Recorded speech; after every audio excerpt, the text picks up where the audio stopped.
Bienvenidas y bienvenidos entonces a este nuestro segundo ciclo de conferencias del colectivo GEIMA, entonces Grupo de Estudios Interuniversitarios del Mediterráneo Antiguo, eh, cuyo subtítulo, digámoslo así, le hemos puesto Problemas y Estudios de la Historia Antigua, Perspectivas de Investigación en Hispanoamérica. Eh, Antes de hacer la presentación a el profesor que nos hará entonces esta exposición, voy a comenzar leyendo un protocolo, ya, que es un protocolo de comportamiento para ser efectuado dentro de esta misma conferencia. El protocolo entonces cuenta con 4 puntos. El primero es que se solicita a todas las personas que estén presentes entonces que durante la presentación mantengan sus cámaras y micrófonos apagados, esto con el fin entonces de no desconcentrar al expositor en este caso.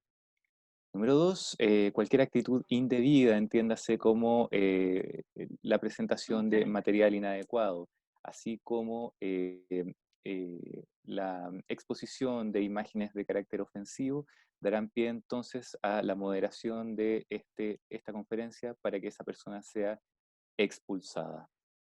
Esta conferencia desde ya, punto 3, está siendo grabada, de tal suerte entonces que si alguna persona no desea aparecer en el registro, debe manifestarlo en este minuto.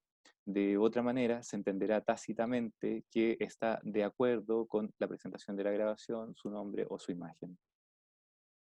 Y punto 4, entonces, daremos paso a la presentación y hacia el final entonces reservaremos un espacio de preguntas por si alguien quisiera profundizar en la temática expuesta.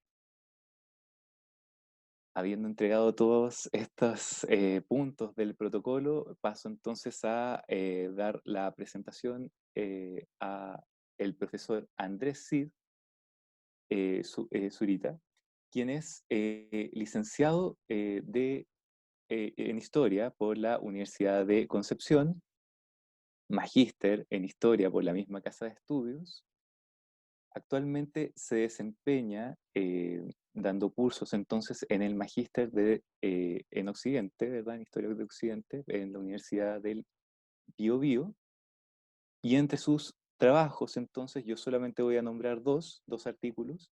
Uno de ellos se titula Roma se tambalea, el aumento de los personalismos a fines de la República Romana, y el otro, Vita Brevis, consideraciones sobre las emociones en los epitafios de niños y niñas en el mundo romano. Precisamente el profesor Cid nos realizará entonces una presentación que lleva por título La amarga y triste muerte de los niños, emociones fúnebres en el occidente latino, siglos primero al tercero después de Cristo. Doy la palabra entonces al profesor Andrés Cid. Muchas gracias, Néstor. No sé si todos me escuchan. Dar el agradecimiento porque están presentes hoy.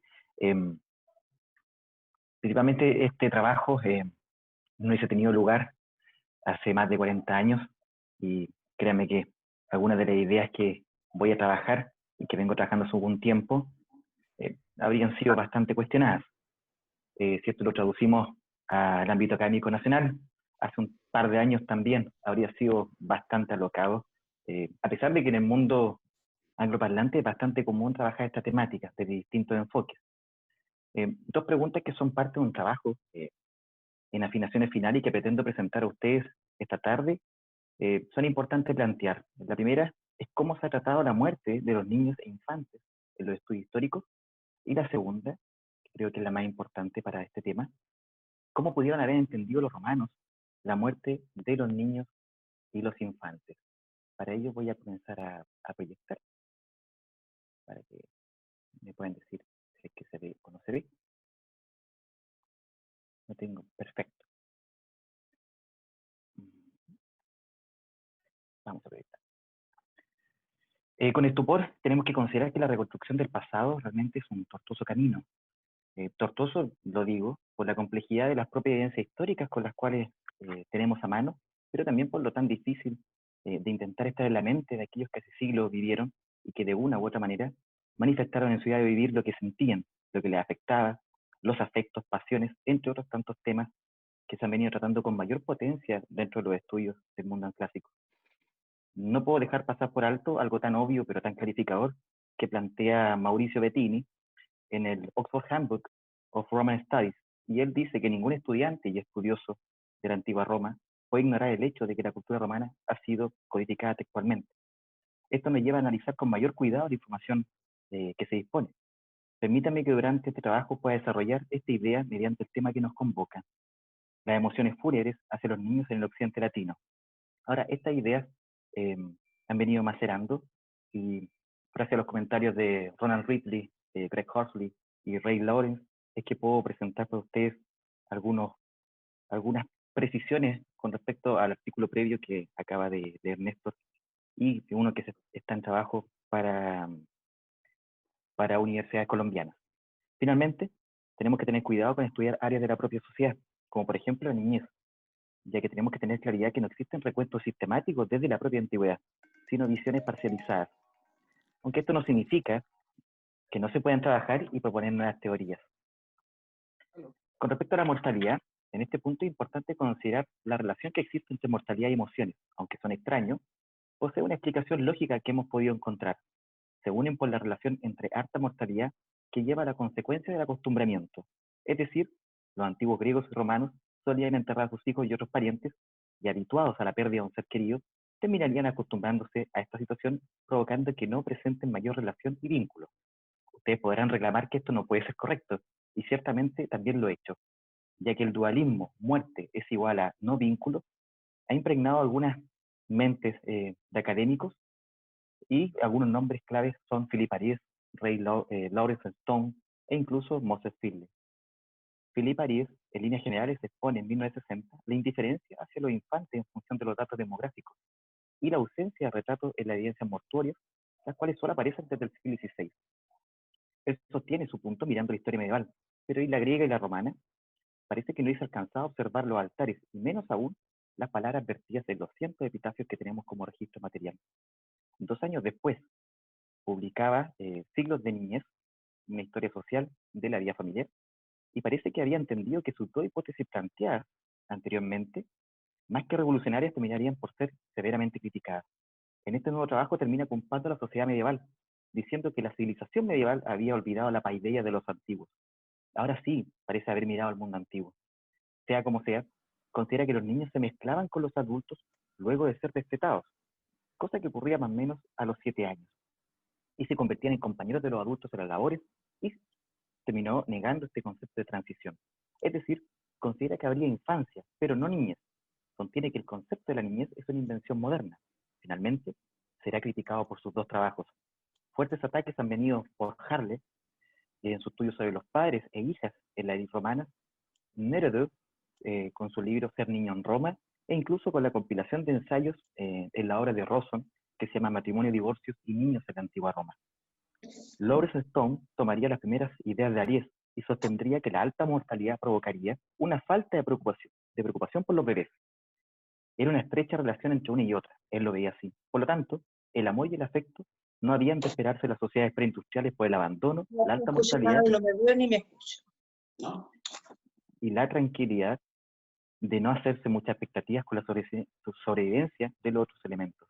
Finalmente, Finlay es problemático porque por un lado toma el argumento de Simone de Beauvoir, que habla sobre el desastre de la muerte de un hijo para los deseos o promesas que tenían los adultos, pero después comenta sobre la psicología y lo inverso que quiere plantear. Permítame leer lo que dice. No sugiero que griegos y romanos enterraran a sus hijos y cónyuges sin sentir una pérdida. Lo que sí sugiero es que en un mundo, en que tales muertes tempranas y entierros eran rutinarios, por así decirlo, la intensidad y duración de las respuestas emocionales eran diferentes a las reacciones modernas, aunque confieso que no conozco forma de medir o incluso ni siquiera de identificar las diferencias. Pero ¿cómo distintas? ¿Qué hacemos si vamos a mirar ejemplos de la historia griega? Como el diálogo entre Hécuba y Andrómaca. Hija, no es lo mismo morir que seguir viviendo. Lo uno significa la nada, en lo otro hay esperanza. O la inscripción fúnebre, que da cuenta de la madre Genoclea, que no pudo soportar la muerte de sus hijos, y dejando a sus otras dos hijas ella termina muriendo de pesar entre las olas del mar, lo que nos da a entender que ella se terminó suicidando. Aunque dejemos esto para más adelante, para darle otra vuelta. En tiempos recientes, algunas variables como disponibilidad de alimentos, ciertas políticas estatales de ayuda para alimentación, mejoras de salud, hábitos, medicinas, han permitido que la curva de mortalidad en la infancia y la niñez sea desacelerada e incluso a niveles impensados. Por ejemplo, en Chile, esta no llega a más del 6,9% por cada 1.000 habitantes según la información del INE. O, aunque estas cifras no siempre reflejaban la realidad. Un ejemplo de ello a inicio del siglo XX en el trabajo de Ponce de León, Rengifo y Serrano, quienes dan cuenta, por ejemplo, que el país llegó a tener una tasa de mortalidad de infantes menores de un año de 306 por 1.000 habitantes. O la alarma al finalizar la década del 30, cuando se hacía un balance y opinión sobre los datos estadísticos de 1937, comunicando que la mortalidad infantil ocupa el lugar predominante con 36.000 muertes antes del primer año de edad, y esta cifra asciende casi a 45.000 infantes si se suma el número de fallecidos antes de los 2 años. Si se contrasta con el mundo romano y con el inicio del siglo XX, pareciera ser que no hay mucha diferencia. Pero con la actualidad se puede observar que en el mundo romano la realidad fue muy distinta, donde la mortalidad, como dice Parkin, fue más severa durante los primeros años, afectando la imagen demográfica. Es imposible olvidar cuando Celso mencionaba que los niños menores de 10 años morían fácilmente de diarrea, lo cual de otra manera Cicerón llamaría a esta etapa de la vida como infirmita, es decir, debilidad, fragilidad o vulnerabilidad. Disentería, malaria, enteritis por el consumo de leche de vaca, enterocolitis asociado a varios factores como haber nacido a término o no, son algunos de los males a los cuales los infantes y niños debían enfrentarse, o incluso a la muerte súbita, como la inscripción que ven a continuación, de la cual, si se busca con cuidado en los epígrafes, se puede encontrar alguna insinuación de esto. De hecho, este epígrafe, la parte que no importa, dice: Lucio Valerio, un bebé, fue arrebatado inesperadamente. Las causas son desconocidas. Vivió 71 días. Murió a la sexta hora de la noche, más o menos entre las 11 y 12. Por lo tanto, estas consideraciones no son datos menores para observar y entender las consideraciones sobre la muerte infantil. No vamos a citar aquí realmente todos los autores que se han referido a las estimaciones demográficas en cuanto a la mortalidad infantil, ya que al final de cuentas todos discrepan con un otro autor, pero sí es necesario mencionar algunos como marco referencial. Keith Hopkins y Peter Garnsey consideran que realmente es un 28%. Por su parte, Chisel considera que es un 30% de la mortalidad al primer año de vida.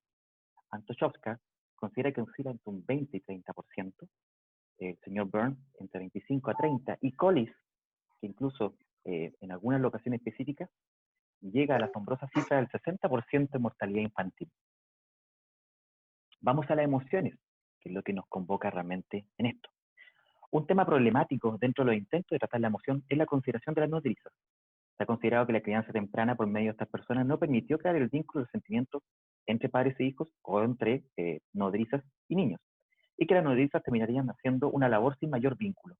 Dicho pensar, en cierta parte, tomando la idea de Maureen Carroll, no pueden ser tomadas como correctas, ya que si eso es así, entonces no tenderíamos a encontrarnos con epígrafes de aquellas familias que tenían nodrizas y que conmemoran la labor que realizaron de alimentar y cuidar a sus pequeños. Se reconoce el aporte de las nodrizas, incluso en el bello altar de Germania, que ustedes están viendo a continuación, que es del siglo III, donde queda registrado el trabajo de ellas. Por otro lado, incluso se ha sostenido que los lazos emocionales de la primera infancia no aparecen en las fuentes literarias, tal vez literalmente, no como se ha de esperar, donde padres digan a través de textos literarios cuánto amaban a sus pequeños hijos. Pero se pueden rastrear algunos aspectos. La ausencia de esto no significa que no existan emociones. Veamos algunos de ellos. Cicerón, que tanto se lamentó por la muerte de su hija, en Disputaciones Tusculanas del año 44 a.C., argumenta en contra quienes se lamentan por la muerte antes de tiempo. Insisto, Cicerón se había lamentado en el 45, es decir, un año antes, por la muerte de Tulia, su hija, e incluso había escrito una consolatio que hoy está perdida. Volvamos al punto. Dice que son cosas de viejas y que uno no tiene derecho de quejarse porque la naturaleza reclame la vida cuando quiera, como si fuera un préstamo de dinero. En el libro tercero, cita a Crantor para cuestionar a quienes miran la muerte como lo que es, solo el cese de la vida. De hecho, cita a Crantor y dice lo siguiente: no estoy en absoluto de acuerdo con quienes elogian con tanto empeño, yo no sé qué extraña forma de insensibilidad, que ni puede ni debe existir, porque esta insensibilidad al dolor no se obtiene sino pagando un precio muy alto, el embrutecimiento del alma y la parálisis del cuerpo. Cantor, al final de cuentas, no es presentado a Cicerón como abierto opositor a la lógica estoica de soportar los males, como diría Reale en su libro Historia de la Filosofía Antica, realmente la patella.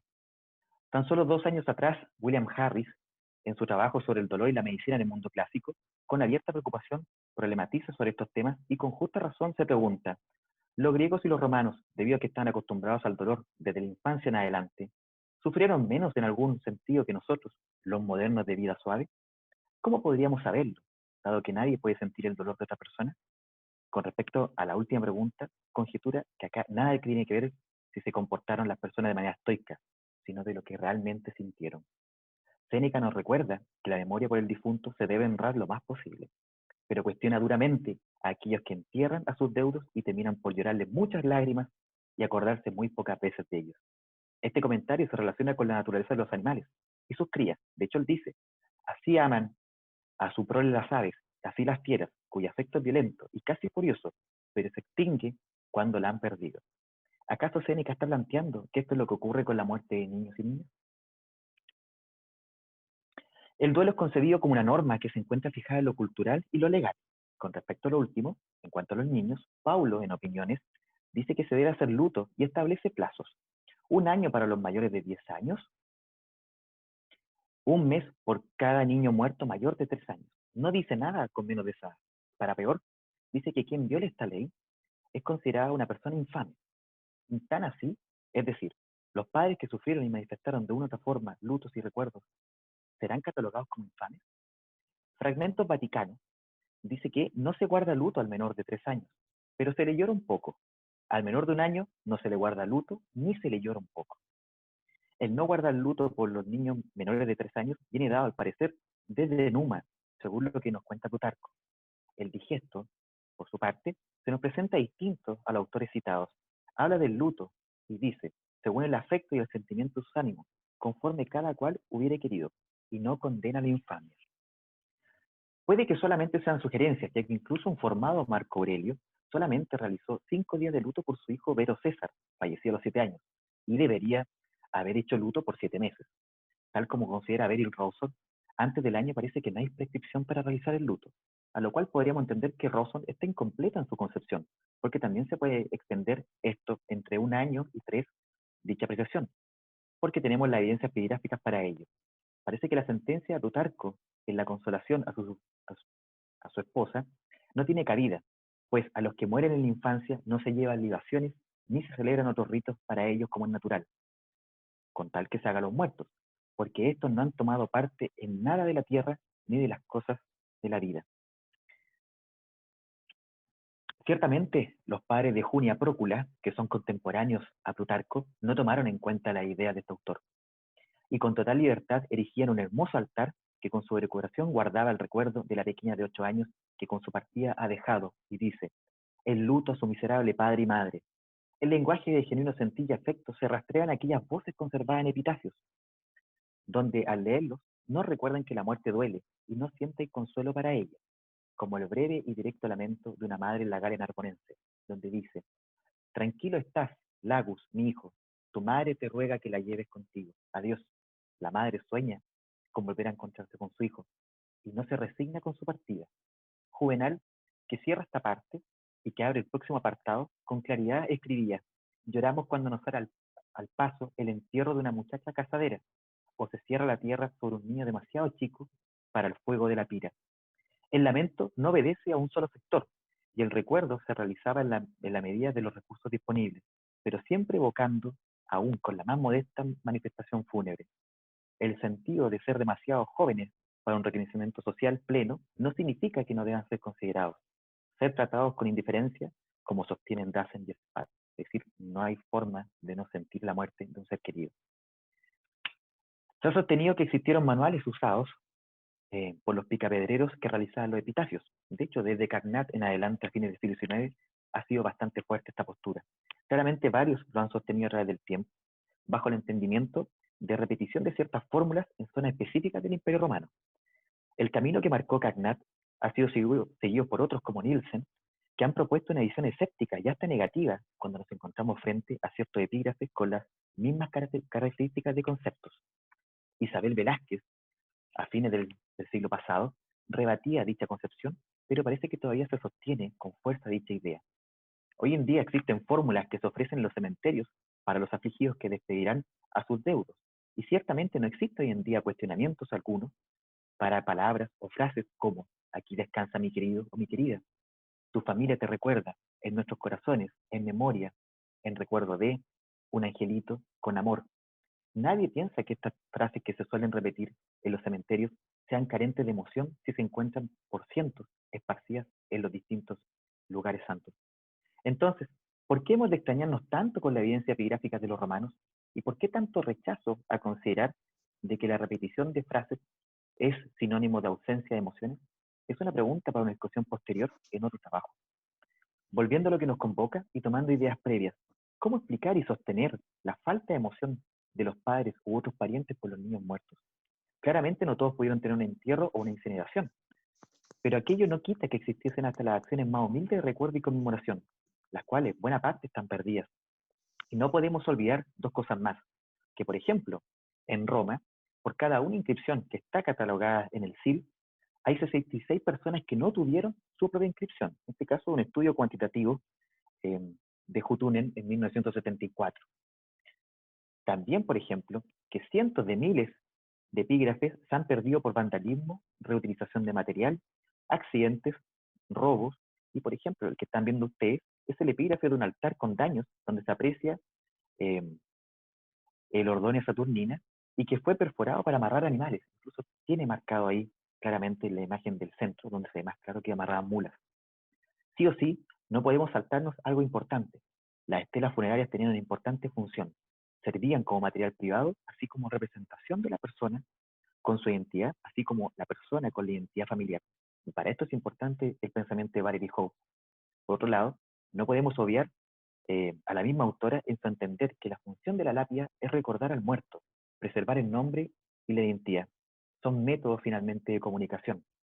Entre el siglo II y el siglo III de nuestra época, en Parma, se erigía un recuerdo para Caritini, una pequeña de tan solo 4 meses que era recordada para la eternidad por sus padres, quienes declaraban haber hecho el monumento porque la consideraban una niña inocente. En Bizacena, por el mismo tiempo, un padre llamado Paris dedicaba una losa fúnebre para su pequeño hijo llamado Urbiki, quien solo alcanzó a abrazar la vida por 9 meses y lo llamaba con total libertad el hijo muy deseado. Tan solo imaginen por un momento si había sido tan esperado la tristeza para aquel padre de haberlo perdido tan pronto. El leptis magna, Lucio IX Victoria, moría a los 2 años y un solo mes, y era reconocido como el hijo más dulce. Cosa similar que pasa en el recuerdo de Lucio Stilio Tercio, que vivía 1 año, 8 meses, 26 días e incluso 1 hora.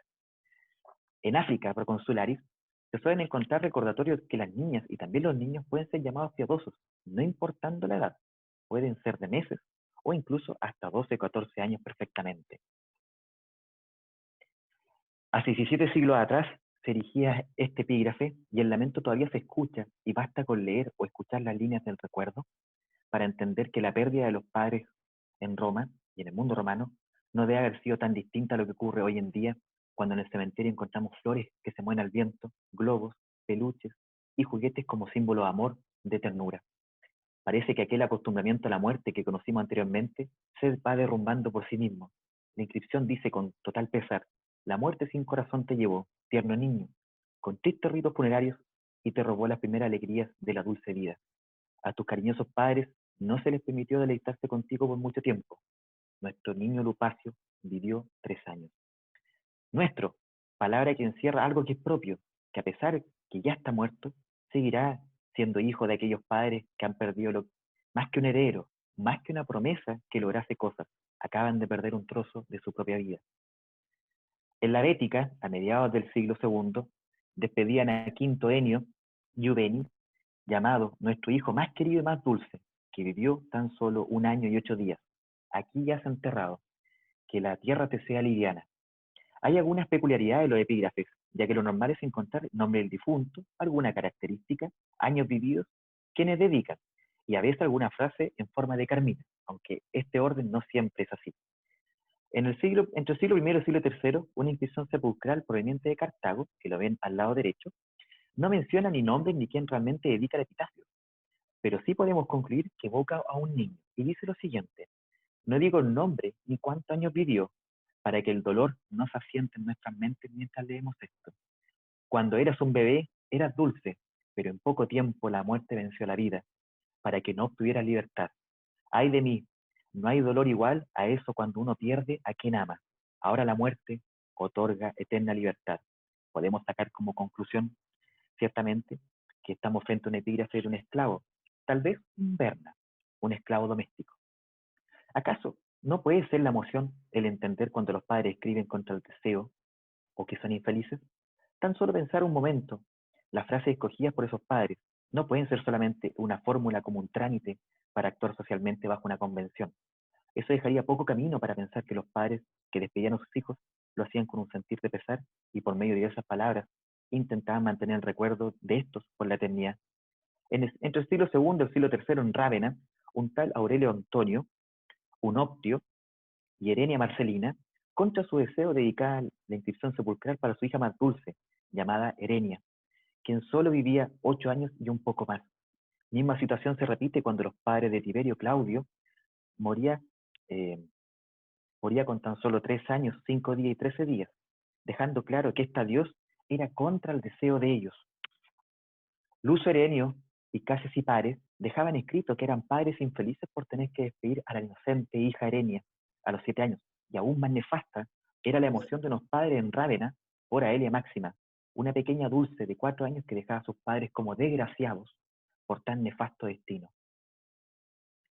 El despedirse y contra el deseo es parte de las emociones de los padres hacia sus hijos, una obligación dolorosa que Urbana tuvo que hacer para su hijo Eubragio en Aquileia en el siglo III. Y ella lo dice muy bien. Su hijo fue muy dulce para ella, y ella, como madre infeliz y contra su deseo, tuvo que cumplir con el deber de enterrar a su pequeño de 8 años. Idea distinta, pero también colmada de pesimismo, está en el recuerdo de Marco Ulpio Firmo por sus padres en Roma, quienes dicen que con decepción han erigido esto para su muy querido hijo por haber vivido solamente 9 años. Otros padres se han quedado en lamentaciones, recordando que ha sido arrancada repentinamente. Por ejemplo, unos padres dicen, después que se le llevaron de repente, he llorado tu destino. A momentos hablan en primera persona y en otras hacen que uno lea como si el propio niño muerto nos estuviese contando diversas cosas. Por ejemplo, Lucio Paquedia Ampliato, proveniente de Roma, se nos presenta como un tierno pequeño que muere a la edad de 8 años y que nos dice que él no quería morir, pero lamentablemente se ha recostado para siempre, diciendo finalmente con pesar que él es un pobre infortunado. Ahora estoy aquí, como cenizas y lágrimas.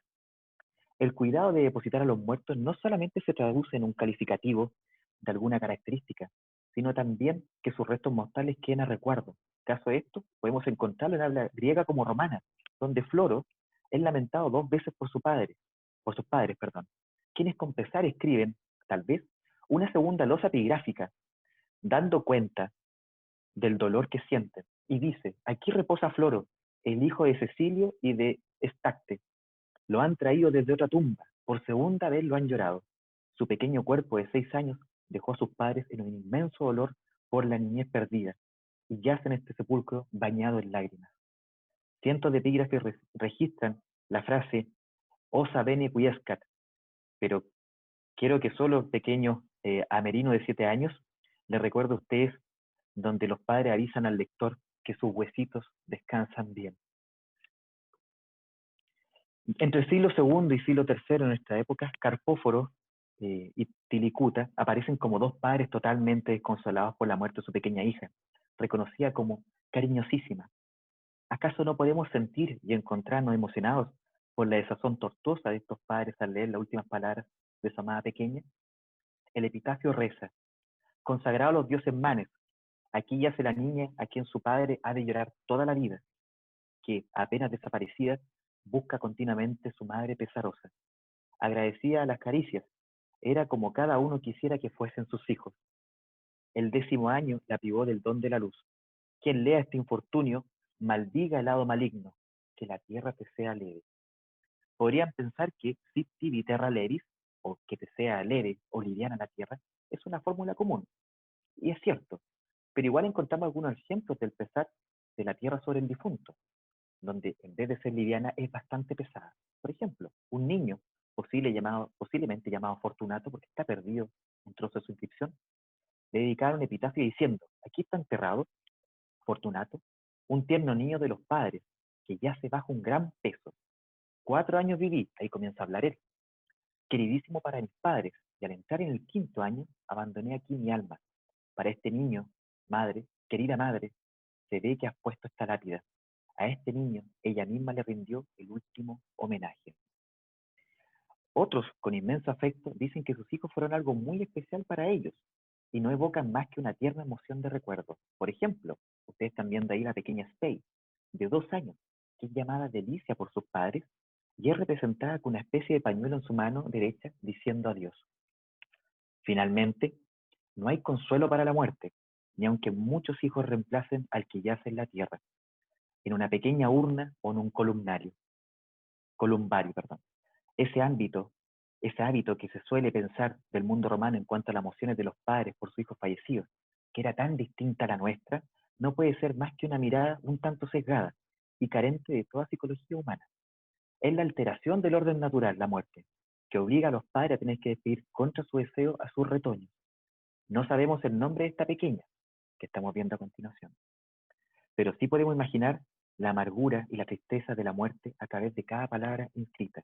Y la inscripción dice lo siguiente: a los espíritus de los difuntos, Telésforis y su esposo, los padres, para su hija más dulce.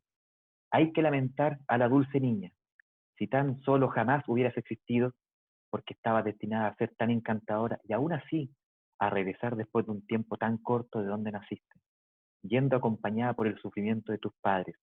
Vivió medio año y 8 días. Una rosa simultáneamente floreció y pereció al instante. Con la muerte, finalmente, se abre una crisis. Se rompe el equilibrio, como diría Mauricio Bettini. La angustia de esta crisis, el horizonte vacío que se abre frente a los vivos que tocan tangiblemente su mortalidad y con la emoción de pérdida irreemplazable. Los muertos pasan, ya sea en procesión o en una ceremonia sencilla, pero no se puede olvidar que son señal inequívoca que habrá otros, que la muerte no va a terminar. La emoción estaría con quienes parten de este mundo. Muchas gracias.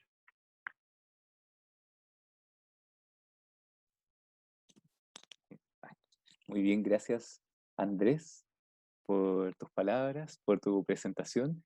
Y ahora entonces abrimos el espacio para las preguntas, si es que alguien tuviera. Pueden expresarlas por dos medios, ¿verdad? Escrito en el chat o bien pueden utilizar sus micrófonos. Usualmente utilizamos el sistema de levantar la mano del Zoom, pero si alguien no conoce este sistema, puede hablar directamente también.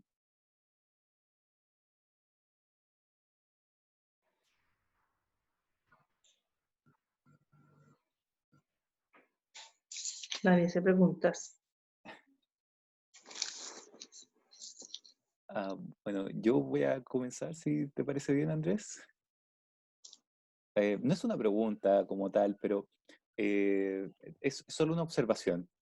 Ujú. Eh, Me gustó mucho tu presentación. Es un tema que a mí me gusta muchísimo, esto de las emociones vinculadas a la historia.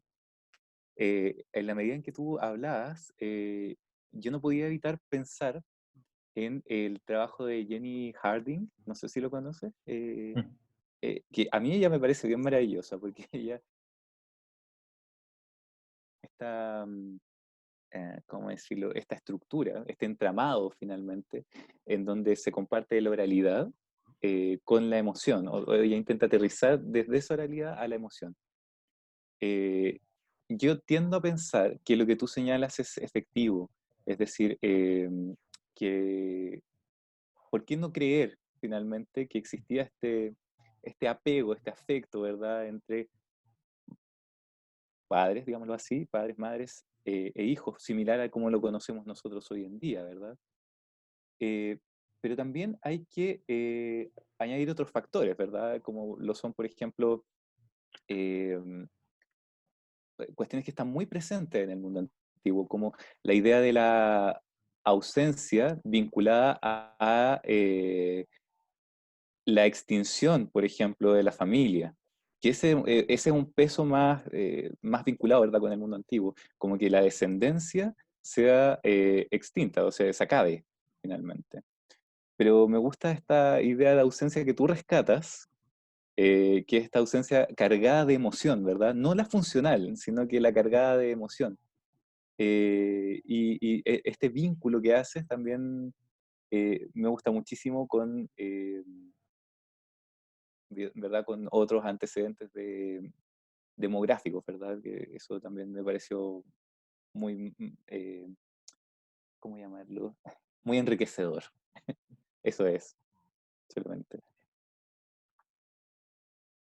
Bien. Aquí está Juan Pablo Prieto, quien, si quieres te leo la pregunta, Andrés. Ya, por favor. Perdón, Ok. falta Jimena Silva, estaba también Perdón. Sí. pidiendo la mano Perdón. antes. Perdón. Sí. No, eh, no hay no, problema. Un saludo a todos. saludos. Me pareció muy interesante la presentación del colega. Creo que me recordaba precisamente la tuya, Néstor, cuando introducías hace un mes atrás el estudio de las emociones en este ciclo.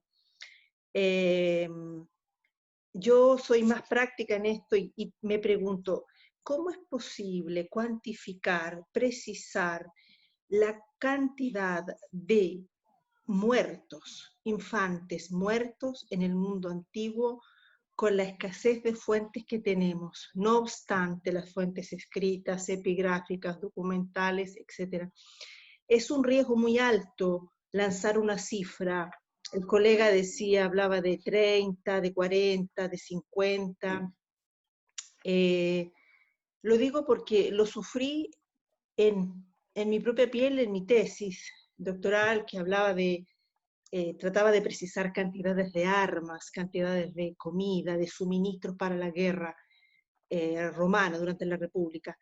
Y siempre con el profesor Laffi discutíamos de este tema, porque el tema europeo de trabajar estas cifras pone muy en riesgo por el riesgo de no ser preciso. Estos estudios demográficos son un arma de doble corte, porque por un lado es muy enriquecedor ofrecer una cifra, pero si no tenemos las fuentes para respaldarnos, se arriesga de ser impreciso. Yo creo que es más factible introducirse en el mundo del estudio de la causalidad de las muertes infantiles. Allí es mucho más fácil, pero cuando los autores lanzan cifras, yo me tapo los oídos porque el miedo es precisamente de arriesgar a no ser exacto. No sé qué piensa el colega en esto, el colega que ha expuesto. Sí, bueno, Jimena, yo pienso exactamente que tú. De hecho, Hopkins es bastante duro en un artículo donde dice realmente no estamos trabajando con los porcentajes realmente de la mortalidad, estamos trabajando solamente con porcentajes de epitafios o de cementerios. Es imposible. Por lo tanto, es imposible, él lo plantea. Sí. Ha habido varios autores que siguen sosteniendo ciertos porcentajes de mortalidad. Yo solamente los presenté para hacer alguna relación, pero son decenas de autores, cada uno discrepa del otro, y realmente no hay ningún consenso. Ahora, No. en primer lugar, porque no podemos trabajar en función de tasa de mortalidad con respecto a los epitafios. Porque, por ejemplo, incluso el estudio cuantitativo de un autor dice, si tomamos solamente inscripciones que existen, sin saber cuántas son las que desaparecieron, por cada una persona en Roma tenemos 66 hasta el momento que no podrían haber tenido su propia inscripción. Pero es solamente un estudio aproximado. De hecho, las tablas de mortalidad que ocupa cada autor son distintas. Cada uno utiliza modelos diferentes. Sí. Por lo tanto, sí podemos ir a introducir la causalidad. Por ejemplo, Celso nos da una muy buena pista para poder entender, por ejemplo, que de los 10 años hacia abajo, los niños mueren fácilmente de diarrea. Sí, sí, Por lo tanto, ahí podemos entender las causas de la contaminación de la leche Oh, y una cantidad de exacto. cosas. Incluso hoy día en estudios de neonatales se estudia si el niño nace a tiempo, es decir, con los 9 meses de gestación o antes, puede estar propenso a otras enfermedades. Y eso incluso también se podría proyectar a Roma. Pero ¿cuál es el problema? que nos siguen faltando evidencias para poder hacer una Pronte mucho más grande. Bideman lo plantea en su libro que se llama Adultos y Niños en el Mundo Romano, en el Imperio Romano, y él dice, incluso en la página 2, cuidado con hacer alguna información sistemática de esto, pero eso no quita que no podamos investigarlo. Pero cuidado Exacto. con llegar a decisiones universales, como a conclusiones finalmente, porque puede provocar este problema de llegar a imprecisiones tan rápidas y apresuradas, porque los números dan para mucho. Creo que tú lo planteas muy bien, de que es un arma de doble filo. Nos Sí, puede sí, cortar por ambos lados. Por un lado lo se puede es. aplaudir, pero por otro lado se puede cuestionar, pero absolutamente que Sí, sí, exactamente. Cuantificar en historia, sobre todo trabajando en nuestro periodo, es muy difícil, es muy sí. arriesgado. Yo creo que va siempre anticipado el concepto de probabilidad. Es probable Mm, que, porque tirar cifras tajantes, no obstante que nos apoyemos en grandes autores europeos, no nos cubre suficiente. Eh, Creo que esto sirva de experiencia para los que escuchan, que deben hacer tesis, preparar exámenes. Trabajar la cuantificación en la historia es complejo, es muy lindo, es muy interesante, pero es un arma de doble filo. sí. Eso, Yo hablaba Andrés. con Ray, sí, yo hablaba con Ray Lawrence en enero y, y él trabaja bastante el tema social. De hecho, creo que uno de los autores que es bien conocido por todos nosotros. Y él decía, el tema de los datos realmente nos sirve mucho. Y ahí se sumó la discusión Greg Horsley, y estábamos conversando los tres, eh, y plantean realmente, podemos estudiar la emoción, claramente, pero hay otro problema, de que hay otros historiadores que suelen cuantificar todo. Si ya no es la cantidad de muertos, ahora van a cuantificar la cantidad de frases que se repiten en los epitafios por zonas geográficas. Y ahí está Juan Pedro, que creo que puedo responderle Exacto. esa pregunta, porque dice, quisiera hacer, considerando su estudio de corpus y dossier epigráficos, ¿existen tendencias en cuanto al número? Sí. ¿Existen trabajos en cuanto al número? Hay autores que trabajan la emoción cuantificando cuántas veces se repite la frase, eh, qué Sí, tipo de adjetivos calificativos se están ocupando también. Están los estudios. Entonces dicen emociones fúnebres y sí, todo lo cuantifican, lo pasan a sí, tablas, a gráficos de barras, está todo cuantificado.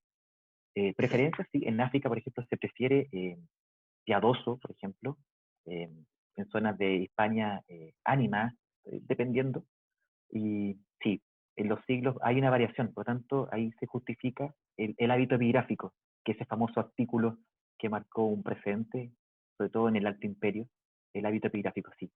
Ahí creo que le voy respondiendo a Juan Prieto que existen esos textos. Ujú. Bien. ¿Hay alguna otra pregunta? Nicolás. Eh, yo, yo tengo Ah, una pregunta. No sé si había alguien antes que yo. Eh, ¿Hago nomás la pregunta? sí, por favor, Manuel, Ya. sí, por favor. Sí, mi pregunta es pues, cómo en la civilización romana, eh, a nivel religioso, qué pensaban cuando las personas morían, porque por ejemplo en general las religiones siempre buscan un consuelo en la religión de cuando las personas mueren, por ejemplo la cristiana que está el cielo, o en otras religiones la reencarnación. Y mi pregunta es cómo los romanos veían eso y si es que veían un consuelo en la religión en la muerte de sus familiares. ya, Eso, mira, no sé si me explicas. sí, con respecto a esta pregunta, no es solamente la religión, también la filosofía, por ejemplo. Va a haber autores que creen realmente que la muerte es un episodio normal y natural, ¿no? Por ejemplo, Cicerón va a estar dando vuelta, Marco Aurelio también. Eh, pero creo que más allá de la religión propiamente tal, pasa por lo que cada persona siente realmente. Por ejemplo, algunos dicen que la muerte es el cese de todo. Tú puedes leer inscripción donde dice que con la muerte se acabó. Y otros creen en la inmortalidad. Por ejemplo, hay un epitafio, una pequeña, donde dice que la lápida solamente tiene su nombre y cuántos años vivió. Y que ella eh, es tierra. Como la tierra es una diosa, ella no está muerta. Por lo tanto, ella es divina. Entonces, creo que tal vez, más allá de como religión completa, eh, hasta el momento no podría responderte aquello, eh, puesto que sería un apronte muy rápido. pero sí con los epígrafes, más allá de ver religión propiamente tal, vamos viendo construcciones sociales, dependiendo de si son, por ejemplo, eh, libertos, ellos tienen una categoría especial para escribir, tienen mayor costumbre de hacer epitafios que, por ejemplo, eh, personas libres en Roma. El liberto como que tiende a manifestar, y que lo dice Néstor, como perpetuar realmente el concepto de familia. Ellos tienen un interés bastante fuerte en aquello. Por ejemplo, la Universidad de Berlín tiene una cantidad de compilados con respecto a los libertos y las inscripciones, y casi todas, cuando se muere un hijo, lo recuerdan con mucho ahínco. Y por ahí, hasta el momento, no he encontrado relación con la religión. Eso no quiere decir que no pueda existir, pero hasta el momento no he mirado esa arista. Tanto solamente estoy centrado realmente en lo que los padres o abuelos o tíos podrían haber manifestado por un ser querido que perdían. Incluso una dueña por algún esclavo, que incluso lo recuerdan muchas veces. Creo que por ahí te puedo responder. Y Nicolás Nicolás, ¿tenía una habla pregunta? realmente que eh, quisiera manifestar el contraste con la emocionalidad, la de Romana. Un ejemplo son los niños. Sí, los niños expuestos lamentablemente no se puede saber. Eso también está estudiado. Y los autores dicen, bueno, lamentablemente la exposición de niños en el mundo romano es un tema que no se puede esconder, eh, pero que lamentablemente no quiere decir que no haya ausencia de emoción. Entonces, claro, Paul Bain tiene su idea ahí bastante clara, pero hoy día han aparecido, por ejemplo, como Maureen Carroll, eh, apareció también dando vuelta a Ray Lawrence, que van planteando que a pesar de que los niños se exponen, eso no significa que el romano tuviera una frialdad con los niños, y que pareciera ser que son estadios distintos. Creo que por ahí te puedo responder, Nicolás. Y Juan Sí, Prieto. excelente. Es que ese contraste de la ley con la emocionalidad, yo creo que va siempre a ser un tema, ¿eh? Y por Sí, supuesto, estudios como este, como el tuyo, me parecen súper interesantes porque muestran que aunque esté en la ley, que el pater pueda matar a su hijo si es posible, no lo va a hacer por un tema emocional humano. Entonces nos dan una sensación más real de lo romano y más similar a veces a nuestras propias costumbres. sí. Ahora también es importante no generalizar, por ejemplo, decir que los papás sí sienten por sus hijos. Claro, con la evidencia biológica que podemos tener, vamos a encontrar emociones, y en otras solamente aparece el nombre. E incluso a veces ni siquiera aparece la edad. Y muchos papás tampoco saben cuántos años vivieron sus hijos de verdad. De hecho, está entendido en epigrafía que cuando aparece 5 o 10 años constantemente, son aproximaciones. Cuando van de 5 en 5, es porque están aproximando la edad de sus hijos, para que sepas. Así que es un dato realmente ahí curioso. Y Juan Prieto pregunta, así como en inscripciones mismas, ¿existen tópicos visuales recurrentes tallados en las muertes infantiles? Em, Aparecen muchas veces como, no, de hecho son escasas las inscripciones con motivos. Primero por el costo. Las inscripciones son bastante caras, demasiado caras. De hecho, muchas de ellas sencillamente eran en madera, algunas de ellas, otras en una piedra muy tosca, pero mandar a hacer tallados son bastante caros y no siempre hay referencia, por ejemplo, a Dios y todo eso. Pero sí hay referencia, por ejemplo, a la luna menguante, hay referencia, por ejemplo, a frutas que caen. La última inscripción, por ejemplo, es un canasto con flores que van cayendo y que justamente recuerda la frase construida en poema realmente, donde dice que su vida, ella fue una flor en un momento y terminó marchitándose muy pronto. Eh, pero las inscripciones suelen ser solamente las que tenemos a vista. Es muy común encontrar el nombre del difunto y los años vividos, e incluso no tantas menciones a alguna emoción. Ahora, tenemos que entender que ya el padre erigiendo eso es porque siente algo. Y eso, ahí nos metemos ya en historia de mentalidades, realmente. Sin duda. Yo estaba pensando que los motivos cincelados tienen un guiño bien interesante con el mundo griego aquí, Sí. donde ahí están estos motivos de la naturaleza, están siempre presentes con los niños y niñas. O incluso niños divinizados. Por ejemplo, hay niños que parecen También, desnudos sí, sí, sí, y que es referencia realmente a un carácter de iniciación. Es decir, que el niño realmente no está muerto, ha pasado a otro estadio. exacto. Bien, ¿alguna otra pregunta? están felicitando, Ah, Andrés. Perdón, yo quisiera solicitar que todos prendieran las cámaras para sacar una foto grupal, si es que es posible. No, no que quieran, obviamente. Claro, pero hay personas que así lo deseen. Sí. Bien.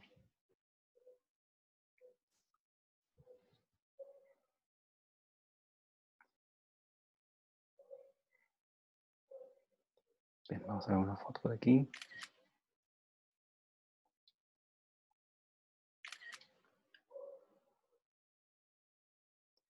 Bien, estamos con la foto. Muchas gracias. Perfecto. Bueno, si no hay más preguntas, entonces comenzamos a cerrar. Sí, Un ok. millón de gracias, de verdad. No, muchas gracias a ti, Andrés, por esta muy bonita exposición. A mí me encantó al menos también. Debo reconocerme fanático de estas temáticas, así que muchas gracias por eso. A Amarga y todas, triste muerte. sí, bueno, y la emoción básicamente. Sí. Muchas gracias a todas las personas que asistieron, muchas gracias por su interés y recuerden que aquí con esta presentación iniciamos el segundo ciclo y tenemos al menos 2 conferencias ya programadas, así que estaremos entregando la información en su momento y los esperamos entonces para las mismas. Muchas gracias, que estén muy bien y nos vemos prontamente. Adiós. Chao, chao.